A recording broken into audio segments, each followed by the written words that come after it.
Yeah, I know it's been a while. Not gonna bog down with details, but life just gets in the way, as usual. As the saying goes, life is a highway.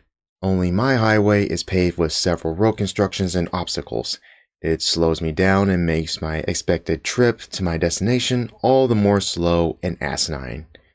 So, with that little mini rant out of the way, let's get into spooky season and get started with something I've been reading recently that I think some of you might like.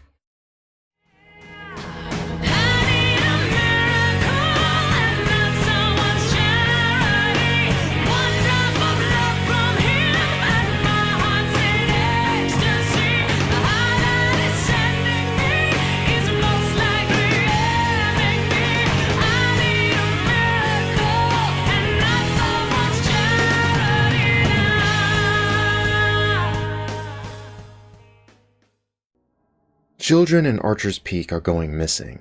There is an odd sense of unease in the town.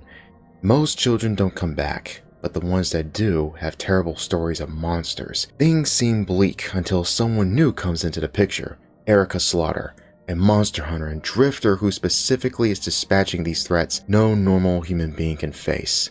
From here we follow Erica and deep dive into a world where what goes bump into the night is made real. Something is Killing the Children is a comic series created by James Tynion IV, sorry if I got that name wrong, published under Boom. The comic itself is part of a broader universe, consisting of Something is Killing the Children, House of Slaughter, and Book of Slaughter.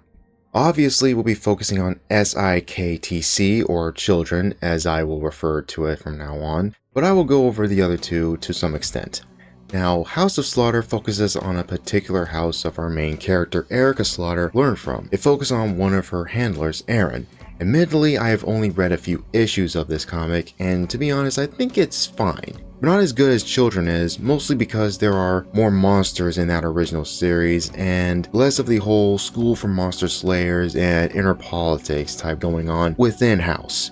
But I'm not saying that's bad, nor am I saying that's good, I'm just saying that's down to personal preference. But once again, I will emphasize I've only read a little bit of it, so that could change as the series progresses. A small issue that I have is that, well, Aaron is the main lead. Now, obviously I will not get into too many details, but if you have read Children to a point, you'll probably know what I'm talking about. And from that point, you'll be wondering why Aaron of all characters got his own comic, when there are other characters within that, well, universe that actually would benefit altogether had they gotten focus instead.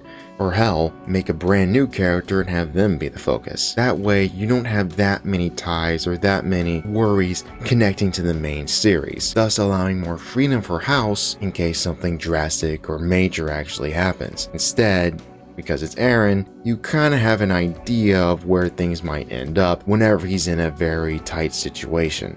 Obviously, not spoiling anything, but this is usually the issue with prequels and spin-offs in general.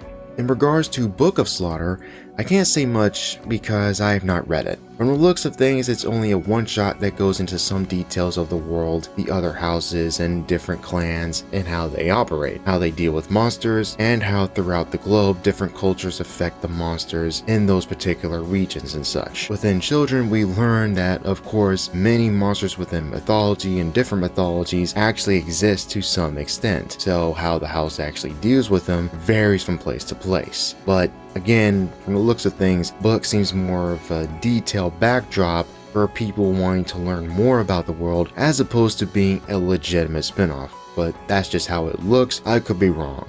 So far, it only seems to be one issue. I think I've elaborated enough on the external materials, so let's jump into the main series.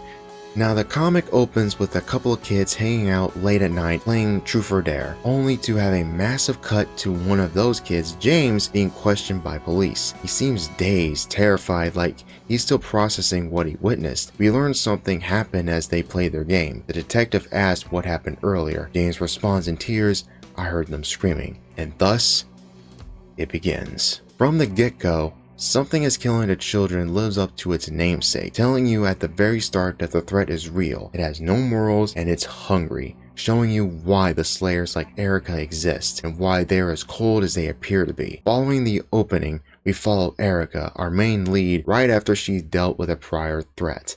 rescuing a little girl and going to the town James resides, uncovering the mystery behind the missing children and preventing many more from facing a terrible fate. The plot and pacing in the first arc, Archer's Peak, is great, with a great blend of horror, mystery, and some action thrown in. Clearly influenced by series like Buffy the Vampire Slayer, the beginning does a great job at slowly unveiling the world behind the waking world, if you catch my meaning, how the monsters work and operate, and how slowly showing how they tie into fear, how only children and those with special techniques and training can see them, fight them, and dispatch them. Later on, we see just how massive the threat actually is, to the point where some more members of the House of Slaughter are even brought in, and we see some inner conflict happen. And if that is a red flag, don't worry. If anything, it does not overstay its welcome, and it does matter to the overall story. Without revealing too much, once the first arc is resolved, Erica pretty much ends up on her own, and that opens up the doorway for more tension as the series goes on. From there, we learn more and more about this world. The following arc details Erica's backstory, how she became a member of the House of Slaughter, after that, flashing forward to the story's current happenings, seeing Erica go up against escalating threats that she cannot go up against head-on. Again, I cannot emphasize enough that James does a great job here. The writing continues to be top-notch throughout. Not to mention that Werther's artwork is also well done. Now, it is not everyone's cup of tea, but in my mind it fits, especially during several horror moments throughout the series, and the action also is well put together. Fights are brutal, bloody, and show that these are not complete cakewalks. If a slayer fucks up, they fuck up.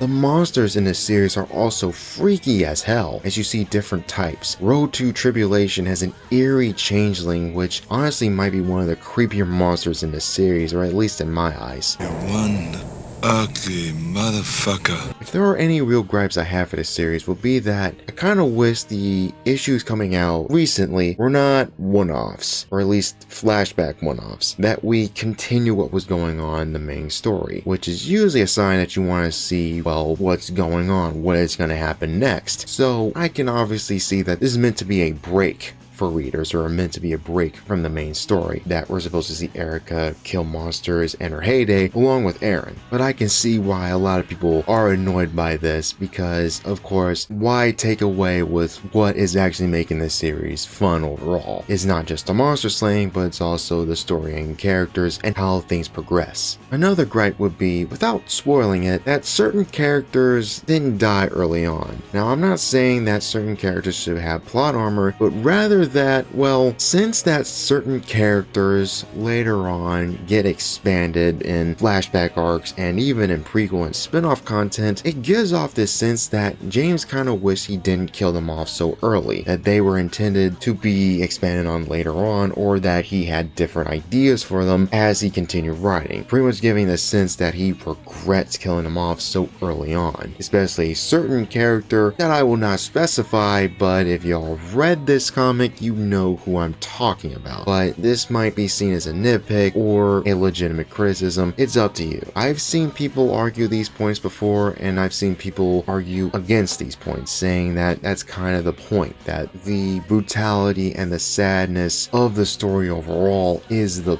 point, that a character that you like so much got killed off so easily is to detail just how tough and how dark this world actually is. Which, sure, but I just can't help but see James in the writing room kind of regretting that he killed off certain leads or certain characters so early on, but I'll end my point there. So, if you have ever read Children, please let me know if you disagree or agree with me in the comments. I honestly would like to hear if I'm in the minority or majority here. So, that's all I gotta say about this comic series overall.